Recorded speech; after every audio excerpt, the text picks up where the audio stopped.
Buddhism is often associated with peace, non-violence, and inner harmony.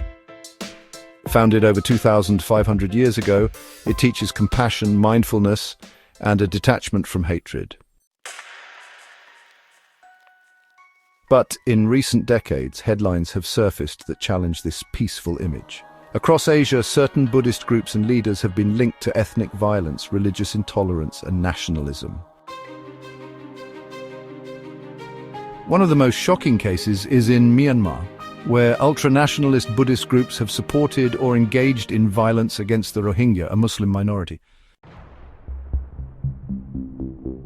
In 2017, a brutal military campaign backed by segments of the Buddhist majority led to mass killings, rapes, and the displacement of over 700,000 Rohingya into neighboring Bangladesh. The United Nations called it a textbook example of ethnic cleansing. One of the most controversial figures linked to this violence is Ashin Wirathu, a Buddhist monk and leader of the ultra-nationalist 969 movement. He's known for his inflammatory rhetoric against Muslims, calling them a threat to Buddhism.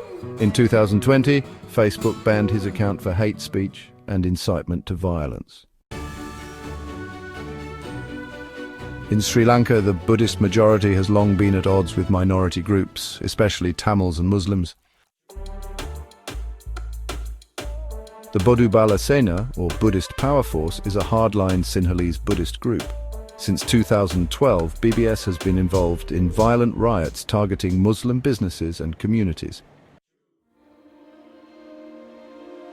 In 2014, riots in Aluthgama, allegedly incited by Buddhist monks affiliated with BBS, left several people dead and many injured.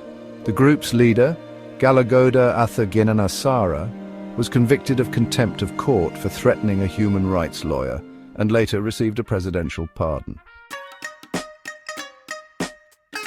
Thailand has faced decades of unrest in its southern provinces, home to a Muslim minority population. Although the conflict is largely political, religion adds fuel to the fire.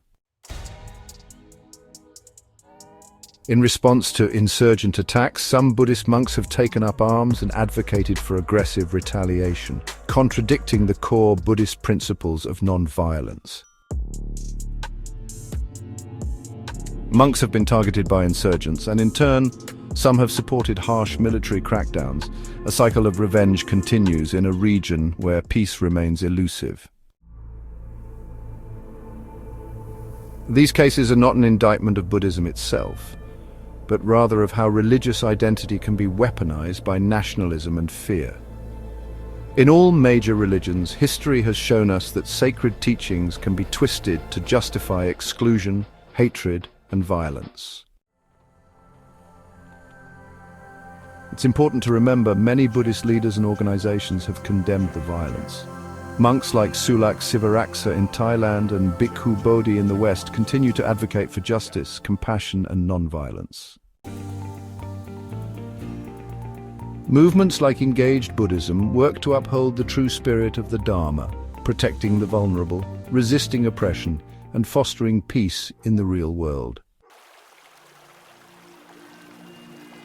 Violence in the name of Buddhism is a contradiction, one that reflects not the teachings of the Buddha but the complexities of human fear, politics, and identity. As with all faiths, the challenge is not in the scripture but in how people choose to live it.